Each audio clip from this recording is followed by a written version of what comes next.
Gue masih bingung ya dengan makin banyaknya toko online, kok masih ada aja orang yang buka toko offline. Sebenarnya toko offline itu perlu ada nggak sih? Nah, yuk kita bahas. Di video ini gue mau bahas sesuatu yang kita tadi ya, toko offline perlu ada nggak sih? Atau udah lu ngapain buka toko offline? Pajaknya gede, punglingnya gede, masih ada pungling sih zaman sekarang. Atau bahkan gini, kalau toko offline tuh banyak memesnya ya, bisa dihancurin dengan kompetitor dengan gampang. Caranya gimana? Pasang aja tukang parkir. Ya kan orang jadi males masuk, bener nggak?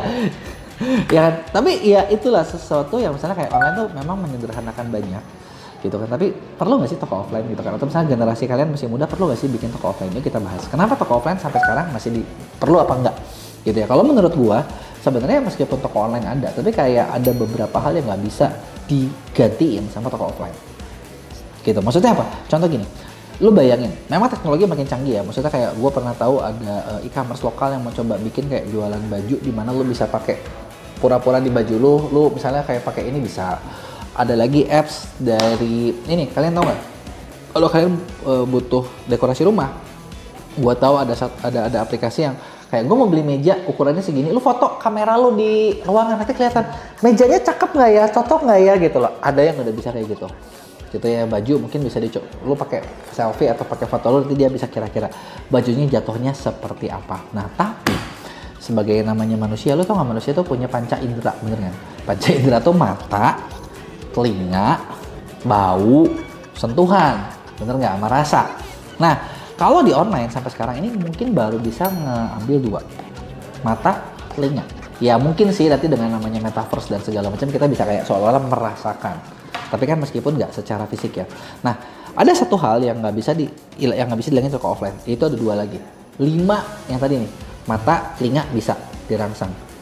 Bau, wah kagak bisa guys. Ya nggak. Bau tuh kayak lu kalau mau beli kopi, pengen nyium nih, bau kopinya gimana? Dan itu cuma bisa dirasain di offline, bener nggak?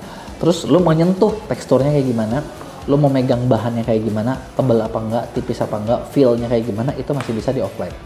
Bener nggak? Bahkan kalau lu mau cobain rasanya nih, kan nggak bisa di tester ya, bener nggak? Itu cuma bisa di offline, gitu. Jadi itu adalah beberapa hal yang mungkin kayaknya bikin toko offline sampai kapanpun masih perlu, gitu. Cuman perlunya sebatas mana, bener nggak? Nah, terus apa lagi?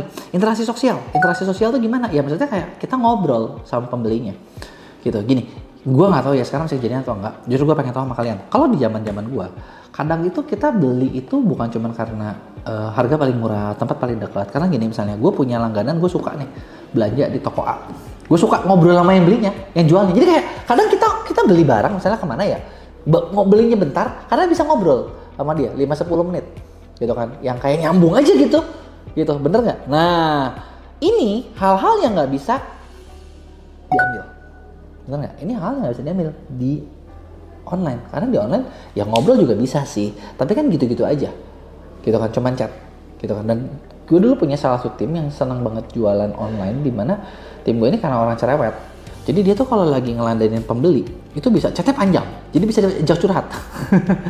Enak lagi diajak curhatnya gitu, jadi kayak pembeli dia tuh loyal karena interaksi sosial. Ini memang bisa, tapi ya gimana ya, maksudnya lebih enak kan kalau real gitu ya. Nah, makanya dari pengalaman ini di beberapa brand, malah ada survei yang dilakukan sama Shopify sama Forrester Consulting, 30% perusahaan itu berencana buat mulai bikin pop-up store gitu, dan pengalaman langsung di 2022, dan 31% berniat untuk ningkatin jejak retail fisik. Terus 82% perusahaan yakin bahwa toko fisik akan mainin peran penting dalam ekspansi perdagangan masa depan. Jadi bukan cuman kayak ini doang.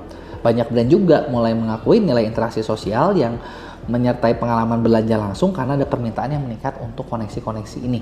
Dan ada juga survei ternyata yang buktiin kalau 35% konsumen sekarang tuh milih buat belanja di toko langsung karena mereka benar-benar menikmati pengalaman keseluruhan yang diberikan. Selain itu 24% itu milih interaksi dengan produk fisik sebelum pembelian. Jadi tetap itu tuh sesuatu yang ada gitu kan. Tapi ingat, itu kalau lu bisa bikin pengalamannya menyenangkan. Sekarang kalau lo bikin pengalamannya yang SPG-nya jutek, rese, nyebelin, kayaknya bukan bikin orang jadi beli deh, tapi kayaknya bakal bikin orang jadi cabut deh. Bener gak sih? Nah, jadi in the end gue pengen tahu kalian termasuk kalangan yang mana? Karena gue nemuin cukup banyak orang yang sekarang tuh kayak beberapa teman gue bahkan ini, gue tetap lebih senang belanja online. Kenapa? Ya mungkin karena ini barangnya dia udah tahu kali ya. Karena kalau di online itu tuh kita enak buat ngebanding-bandingin harga.